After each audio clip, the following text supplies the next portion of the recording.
Horror कहानियां थी। खून की प्यास पार्ट 1। काली अमावस की रात थी और रात के गहरे सन्नाटे को चीरते हुए एक औरत के चीखने की आवाजें पूरे जंगल के शांत माहौल को दहशत से भर रही थी। वो औरत इस तरह से चिल्ला रही थी जैसे किसी ने उसके बदन पर खौलता हुआ पानी डाल दिया हो। रात को अपने खेतों में पानी देने के लिए आया हुआ हरिया किसान अभी तक इन आवाज़ों को सुन नहीं पाया था, क्योंकि उसके बेटे किशन ने उसे नया नया मोबाइल फ़ोन जो लाकर दिया था शहर से। और बस उसी मोबाइल फ़ोन में ईयरफोन लगाकर वो कोई पुराना गाना सुनने में मग्न था। लेकिन जैसे ही गाना खत्म हुआ, उस औरत की चीखने की आवाज़ हरिया किसान के कानों से टकराई। हरिया का दोस्त रामू भी खेत में ही घाट पर गहरी नींद में खर्राटे मार रहा था। रात के उस सन्नाटे में औरत की चीखने की आवाज़ सुनकर ठंड के मौसम में भी हरिया किसान के माथे से पसीना टपकने लगा। रामू, अरे ओ रामू, अरे जल्दी उठ, क्या खर्राटे मारकर सो रहा है? अरे इतनी रात को ये जंगल में कौन औरत चीख रही है? पूरी तरह से चीख रही है। अरे क्या हुआ? क्या हुआ? कौन है? अरे भूत आ गया क्या? चोर आ गया क्या? अरे न चोर आया है न भूत आया है। मैं ये कह रहा हूँ कि क्या तूने इस औरत के चीखने की आवाज सुनाई देती है कि नहीं? अरे कौन सी औरत? अरे हाँ, ये आवाज है। तू पहले नहीं बता सकता था? पता नहीं कौन चुड़ैल जंगल में नाच रही है। हम घर चले जाते हैं? देखता नहीं? मैंने तो कानों में ये लगा रखा था। वो किशन ने लाके दिया ना शहर से, गाने सुन रहा था मैं। अरे लेकिन भाई, मुझे बहुत डर लग रहा है। अब क्या करे? अरे करना क्या है? भागो यहाँ से। भगवान जाने कौन है और क्यों इतना चीख रही है। और उस औरत के चीखने की आवाजें और ज्यादा तेज होने लगी है। हरिया और रामू के पैर डर के मारे कांप रहे थे। डर की वजह से ना वो वहां पर रुक पा रहे थे और ना ही अपनी जगह से आगे बढ़ पा रहे थे। तभी अचानक से सन्नाटा छा गया। सही मौका है, हमें यहाँ से निकल लेना चाहिए भैया। रामू और हरिया अपना गमछा उठाकर दबे पैरों जंगल के रास्ते से गांव की तरफ चलने लगे। गांव की ओर जाने वाला ये एक ही रास्ता था और आवाज भी उसी तरफ से आ रही थी।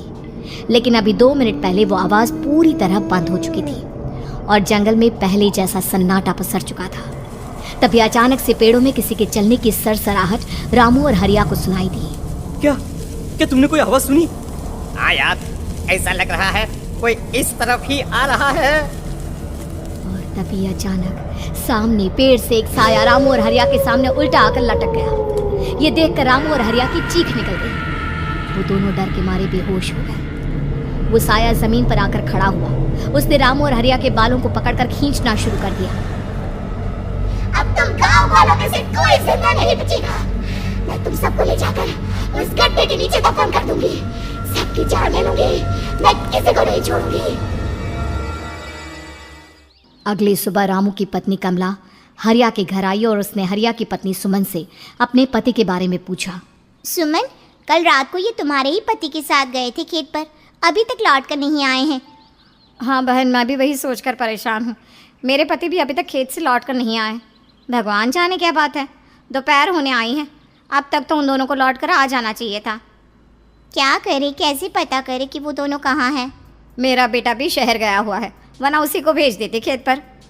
बहन, मुझे लगता है कि हम दोनों को वहाँ जाकर अपने पतियों को ढूंढना चाहिए। ठीक कहती हो तुम, चलो मैं तुम्हारे साथ चलती हूँ। और वो दोनों जंगल के रास्ते खेत की तरफ आगे बढ़ती हैं। वहां जाकर देखती है कि हरिया और रामू आग जलाकर आग के ऊपर कुछ पकाकर खा रहे थे। आप यहाँ पार्टी बना रहे हैं और वहाँ घर पर हमारी जान सुखी जा रही थी कि कहीं कुछ हो तो नहीं गया? मुझे कुछ नहीं हो सकता।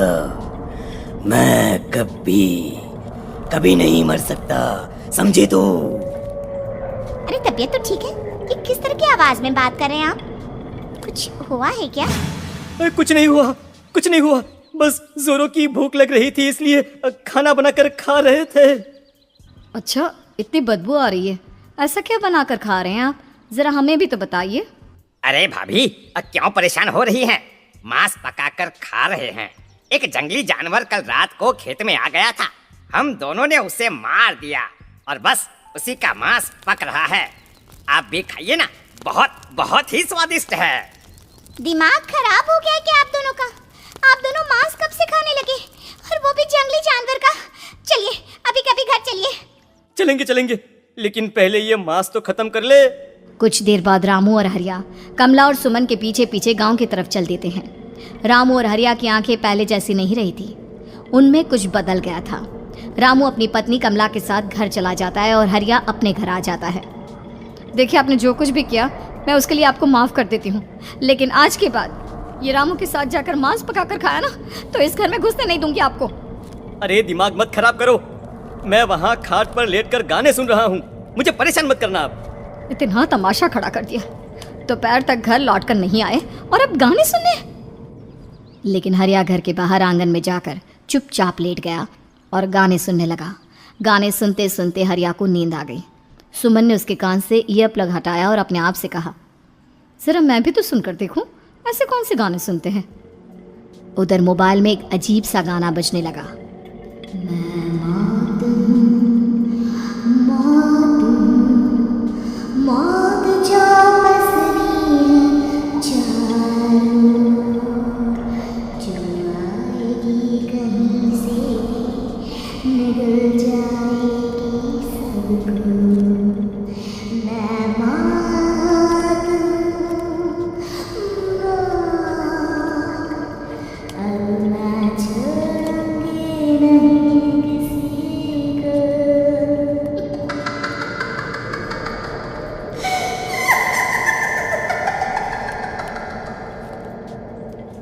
सुमन ने घबराकर मोबाइल फोन दूर रख दिया।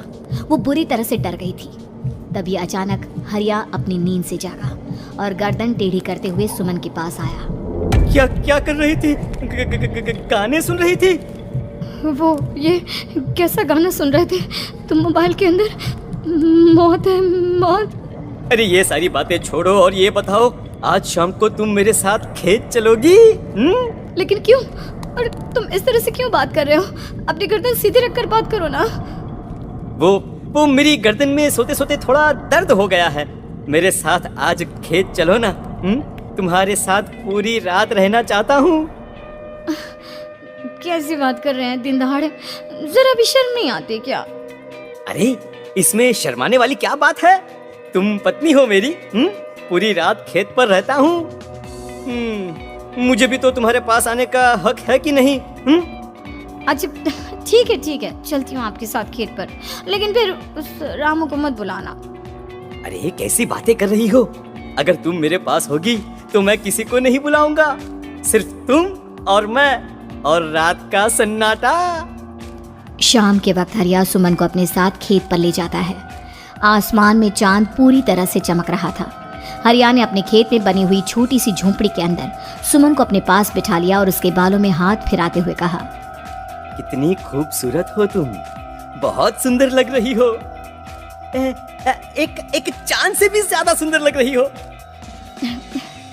ऐसी बातें मत करिए ना, मुझे शर्म आती है। अपनी आंखें खोलकर जरा मेरी तरफ तो देखो। अरे देखो तो सही। सुमन ने शर्माते हुए जैसे ही अपनी आंखें खोली, उसके होश उड़ गए। हरिया के बड़े बड़े दांत निकल आए थे और वो पूरी तरह से एक जानवर की तरह नजर आ रहा था। कौन हो तुम? तुम मेरे पति नहीं हो। कौन हो तुम? मुझे जाने दो। लेकिन हरिया ने सुमन के हाथ को कसकर पकड़ लिया। उसके नुकीले नाखूनों की वजह से सुमन के हाथ से खून बहने लगा था। बहुत दर्द हो रहा है, मुझे जाने दो। कौन हो तुम? क्या करना चाहते हो? वही जो एक आदमी एक औरत के साथ करना चाहता है, और उसके बाद मैं तुम्हें वहीं ले जाऊंगा जहां पर तुम्हारा पति है। क्या मतलब? क्या कहना चाहते हो? कहाँ है मेरा पति? जंगल के बीचों बीच उबलते हुए पानी के तालाब में, वहीं है तुम्हारा पति। चलो चलो, मैं तुम्हें उससे मिलवा देता हूँ, लेकिन उससे पहले तुम्हें मेरी प्यास बुझानी होगी। और इतना कहकर हरिया सुमन के ऊपर जानवरों की तरह टूट पड़ता है। आखिर कौन था वो जानवर, और क्या सुमन उसके शिकंजे से बचकर निकल पाई? और उसके बाद वो जंगल एक बार फिर से सुमन की चीखों से गूंज उठा। लेकिन आज की रात सुमन की चीखों को सुनने वाला वहां पर कोई भी नहीं था। अगर वहां पर कोई मौजूद था तो बस हरिया, जो कि अब एक भेड़िए में बदल चुका था। सुमन के बालों को पकड़कर घसीटते हुए वो जंगल के बीचों बीच एक जगह पर ले जा रहा था। अगली सुबह गांव में। अरे भाई, पता नहीं क्या बात है, अपने गांव का हरिया किसान और उसकी पत्नी सुमन दोनों गायब हैं। दोनों का कोई अता पता नहीं। अरे कैसी बातें कर रहे हो भाई, ये कब हुआ है? अरे पूरे गांव में खबर फैली पड़ी है। कल रात को दोनों खेत की तरफ जा रहे थे, लेकिन लौटकर आए ही नहीं। तो हो सकता है अपने खेत पर होंगे। पूरा गांव ढूंढ कर आया है भाई। जानते हो क्या मिला वहाँ पर? क्या हुआ भाई, क्या मिला? बताओ हमें क्या मिला। अरे हरिया की पत्नी सुमन के कपड़े पड़े हुए थे।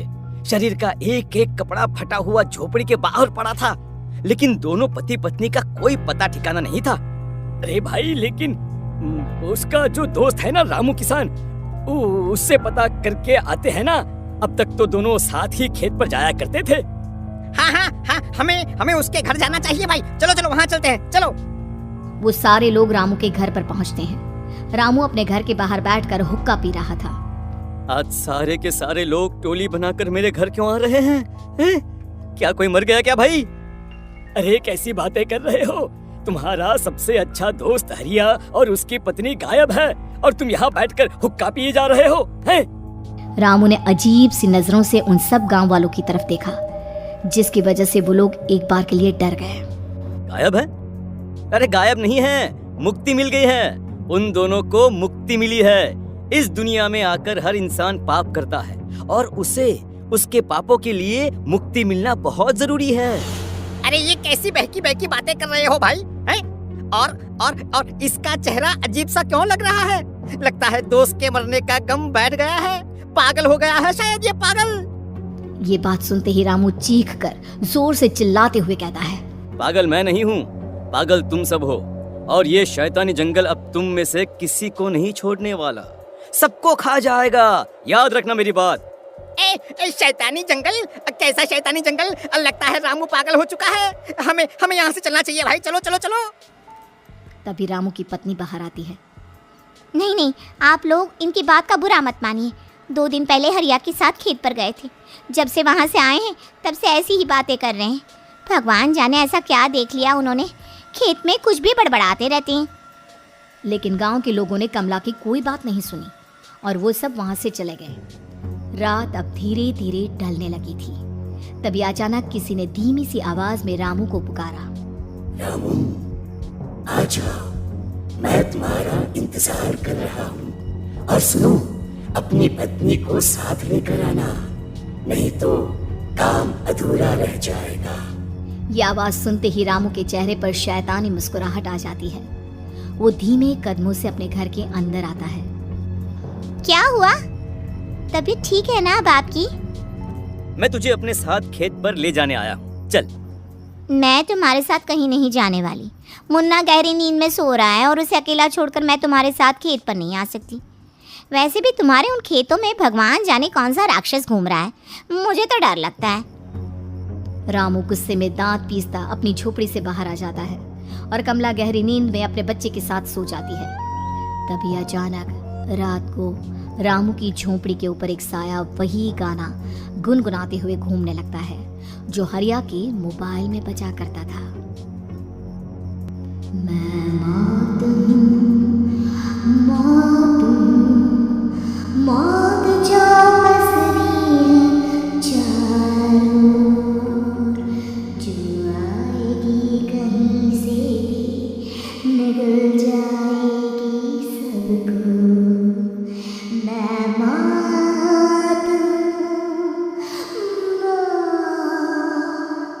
अब मैं छोड़ूंगी नहीं किसी को।